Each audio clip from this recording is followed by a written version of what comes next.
punya banyak ragam bahasa dan laras bahasa. Hah? Laras bahasa? Ragam bahasa? Bahasa ya bahasa, ngapain dibeda-bedain? Dini, kalau kita perhatikan, cara kita bicara sama teman beda dengan cara kita bicara sama dosen kan? Nah, itu contoh dari ragam bahasa. Kalau laras bahasa itu lebih spesifik lagi.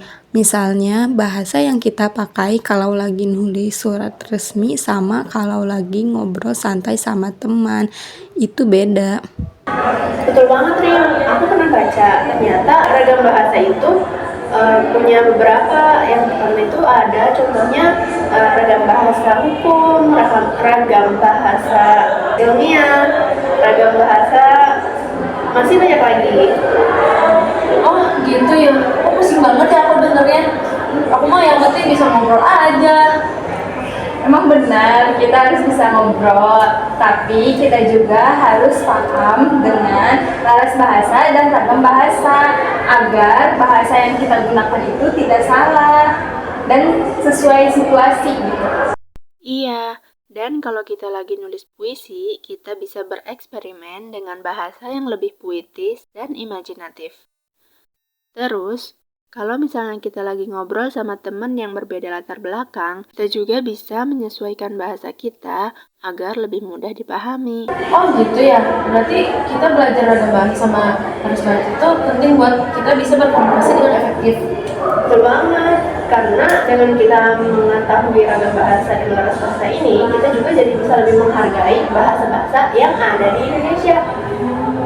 Nah, setuju banget. Jadi mulai sekarang kita harus memperhatikan bahasa dengan baik dan benar agar tidak terjadi kesalahpahaman juga kepada orang lain. Bener banget, Rima. Oh iya, aku kan mau nanya, kita kan sebagai mahasiswa kebidanan, ada nggak sih ragam bahasa sama laras bahasa dalam konteks kebidanan? Kalau laras bahasa mengacu pada gaya bahasa yang digunakan dalam situasi komunikasi tertentu. Gaya bahasa ini dipengaruhi oleh topik pembicaraan, tujuan komunikasi, dan hubungan antara komunikator. Dengan kata lain, laras bahasa adalah cara kita menyesuaikan bahasa kita dengan konteks yang sedang terjadi. Contoh laras bahasa dalam kebidanan, yaitu ada laras bahasa formal, digunakan saat berkomunikasi dengan dokter, perawat, atau pihak administrasi rumah sakit. Contohnya, perkenalkan saya Bidan Rima dari Bangsal 1 ingin bertanya mengenai kasus kehamilan pasien ini dokter. Kemudian ada laras bahasa informal, digunakan saat berkomunikasi dengan sesama bidan atau dengan pasien yang sudah akrab. Contohnya, Bu, kontraksi sudah mulai sering ya. Selanjutnya ada laras bahasa teknis, digunakan saat membahas hal-hal yang bersifat medis. Contohnya, hasil USG menunjukkan janin dengan presentasi kepala. Oh gitu ya, kalau ragam bahasa dalam konteks kebidanan kayak gimana sih? Ragam bahasa dalam konteks kebidanan itu tergantung sama faktor-faktor. Nah, faktor-faktor ini ada beberapa. Yang pertama dari daerahnya, kemudian dari tingkat pendidikannya, terus dari pekerjaannya juga, dan dari kelompok sosial itu sendiri.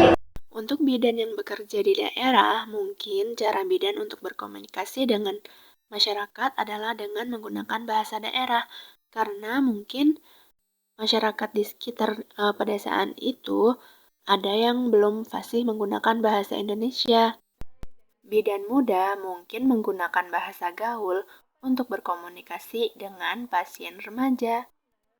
Dan untuk bidan yang bekerja di rumah sakit besar biasanya menggunakan ragam bahasa baku untuk presentasi ilmiah atau untuk laporan medis. Nah, ada contoh nih kalau dalam konteks kebidanan, seorang bidan yang sedang memeriksa ibu hamil dari desa akan menggunakan bahasa informal atau bahasa daerah untuk menjelaskan kondisi pasien. Misalnya, bidan akan mengatakan, Bu, kandungannya sehat ya. Nanti kalau udah waktunya bersalin, ibu bisa datang ke sini. Dan kalau udah terasa mules-mules, jangan ragu-ragu untuk kembali ke sini ya, Bu.